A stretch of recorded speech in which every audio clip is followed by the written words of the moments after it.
Спортсмены из Южной Кореи показали якутским борцам мастер-класс по национальной борьбе щирым. Опытом делился 40-кратный чемпион по этому виду спорта Ли Тэ Хён.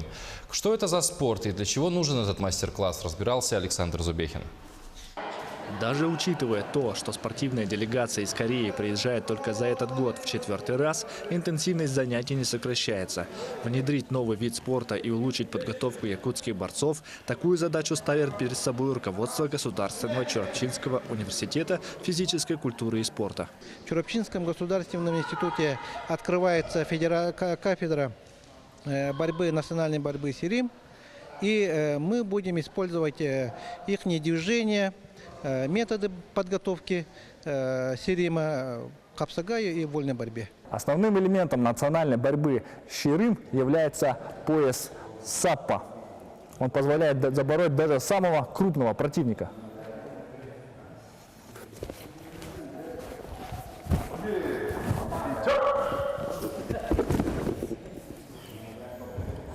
В щирым правило как в хапсагай. Коснулся земли какой-либо частью тела, кроме ступни, проиграл. От 3 до 5 раундов, по минуте каждый.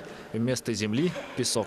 Уделение внимания на физическую выносливость и скорость, потому что в среднем схватки эти длятся, как я понял, секунд 15-20, поэтому все зависит от реакции, от скорости и подвижности.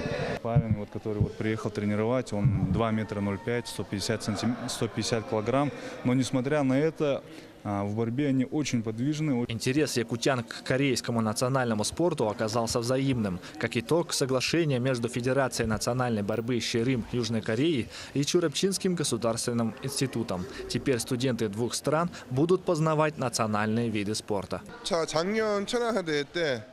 Цель нашего обмена заключается в том, чтобы распространять наш национальный спорт – щирым, чтобы все в Якутии узнали, какой у нас спорт. Мы тоже хотим узнать о национальных видах спорта Якутии, научиться, потому что эти виды спорта похожи друг на друга и помогают друг другу.